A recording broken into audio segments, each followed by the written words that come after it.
friction adjustment where we have to basically check and set the minimum friction on the swash plate. Okay, usually on a 206 is going to be 15 to 32 pounds. Okay. Now, what I've already done is disconnected the pitch links. Okay, so right here, and I've tied them off to the mast, which I kind of like to do to keep them, get them out of the way. You don't want to be banging on these hollow aluminum pitch links when you're doing this. Okay, so tie them off somewhere safe. Around the mast is fine. You can use tape, and maybe put something in between the mast and the pitch links, some piece of foam or something to protect the two surfaces.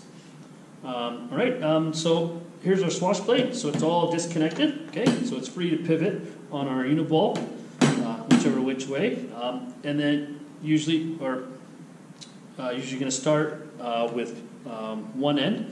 What you're going to do is take your handy dandy fish scale, okay, and you're going to go ahead and stick it in the bearing on your non-rotating swash plate. Okay, so this is one of the cyclic inputs, and I've already pushed it all the way down, and what I'm going to do is just pull up with my fish scale.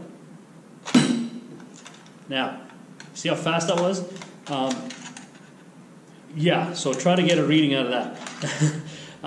So the book says that you're not supposed to record the breakaway. So the breakaway is the point where the swash plate starts to move. Okay, so there, that's the break. Now you don't record that. You want to record after the break. So it breaks and then where the smooth part is. So you want the reading from there. Don't worry about the break. Okay, so I'm going to go ahead and try this again. See if I can point that towards you. Go ahead and pull. Okay, so I got a small reading there. Do it again. I think it might have been 12 or something. All right, so this one looks kind of low.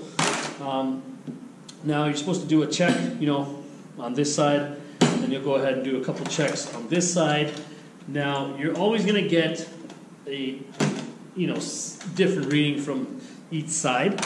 So the guideline here is to do it a few times and get an average.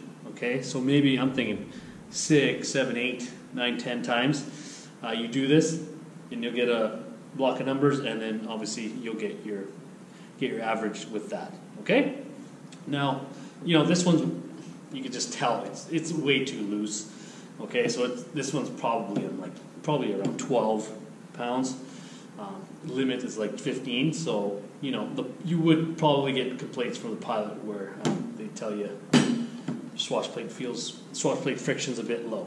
Okay, so yeah, that's how you do it. Very, very easy task that you can actually do with the swash plate installed on the aircraft. All right, you just got to climb up there and disconnect all the control rods, and do your checks. I mean, if it's within limits, you're good to go. If it's not, you're gonna have to readjust the shims that are on this underneath this inner ring right here. So you're gonna have to cut all that lock wire off. You're gonna have to pull this cap off, readjust the shims underneath depending on what you need, more friction or less friction, and then basically reinstall the cap and check it again. Now there's many times where I've had to do this a few times. So it's like a trial and error. Okay, so just keep readjusting shims. You'll get closer to your friction limit. Okay, and you could take it to the higher limit or even keep it at the low limit. So it all kind of depends. All right. Now, remember, don't forget your ICCs when all this is put back together.